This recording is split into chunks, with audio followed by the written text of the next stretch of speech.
Belinda Audio presents this unabridged recording of Opening the Door of Your Heart and Other Buddhist Tales of Happiness, written by Ajahn Brahm and read by Francis Greenslade.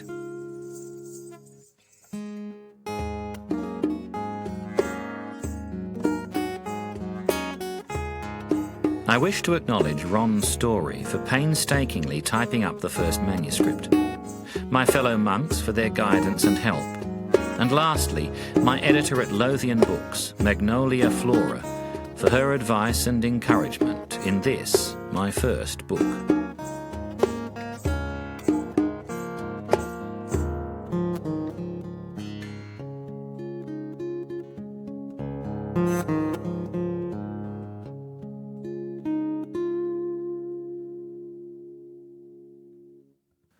Preface to the new edition. Life is a series of interwoven stories, not a set of concepts. Ideas are generalizations, always some distance from the truth. A story, with all its array of meanings and richness of detail, is recognizably much closer to real life. This is why we relate more easily to stories than to abstract theories. We love a good yarn. After many years of using the stories in this book as teaching aids, a young woman asked me to write them down in a book. She had been going through a nasty divorce, and these stories had, she told me, stopped her from killing herself. "Please, write them down in a book so that they may help others as they have helped me," she pleaded. A monk likes a simple life, so I procrastinated. Never do today what you can put off until tomorrow, because you might die tonight, is my monk's creed. So she wrote down a few stories herself and sent a copy to me. They were so badly written, I think that the clever woman did this on purpose, that I had no choice but to write them out myself. Surprisingly, they only took about 4 weeks to write down in longhand, working 2 hours each day. They flowed effortlessly. Several thousand copies have flowed off the press since, and in many languages. Last week I learned that the Thai edition has had over 100,000 copies distributed. Being a Buddhist monk, I am at ease seeing this new edition, with a fresh cover, since I regard it as a reincarnation of the previous edition. A year or two ago, a Baptist pastor called me from Adelaide to ask whether he could use some of the stories in this book for his missionary work. I readily agreed and thanked him for the compliment. These wisdom stories are meant to break down the barriers that separate good people of all religions, or of no religion. In 2007, many of the stories were serialized in the biggest daily newspaper in Thailand. Recently, an acquaintance told me that he heard his non-religious friend tell one of my stories at a traditional Australian barbecue. Then, a fortnight ago, a middle-aged woman flew all the way from Switzerland just to see me in Perth to express her thanks for writing this book. She arrived at my monastery clutching a well-used copy of the German edition, telling me that she had been suffering from depression, anxiety disorder, and much more. She had undergone expensive therapies from several psychologists and had taken various medications.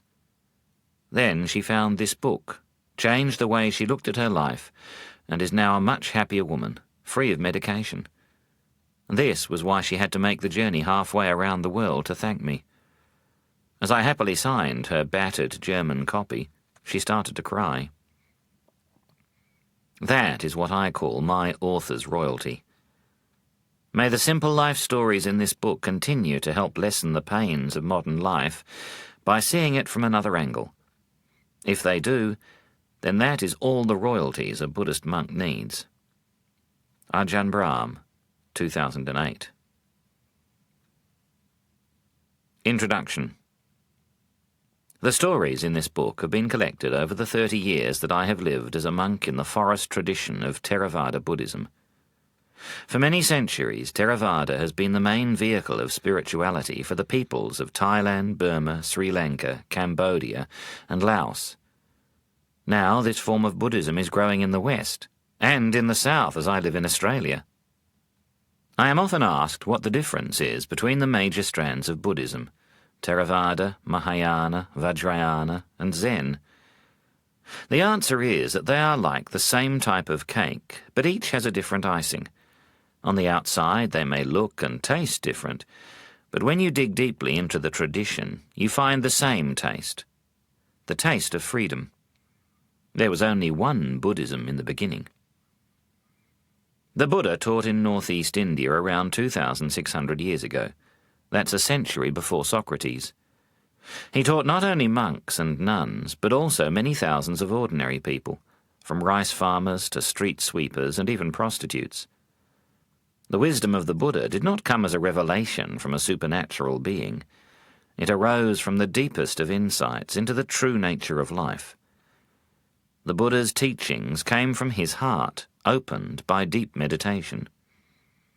As the Buddha famously said, "It is in this fathom-long body endowed with mind that the beginning and the end of this world are made known." Author's footnote. Devaputta Samyutta Sutta number 26, my own translation. End author's footnote. The Buddha's central teaching was the Four Noble Truths. Rearranging them from their usual order, these are 1. Happiness, 2. The cause of happiness, 3.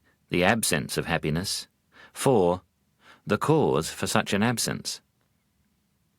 The stories in this book revolve around the second noble truth, the cause of happiness.